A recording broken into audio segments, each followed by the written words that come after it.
এসেছো আমার হাতের পান খেয়ে তার চলে যাবে।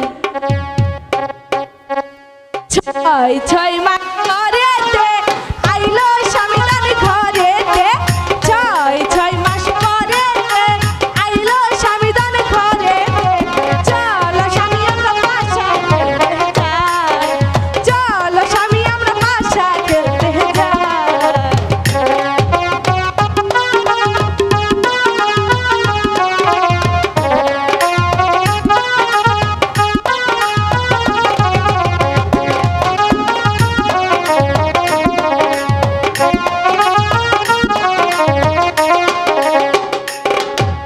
মিষ্টি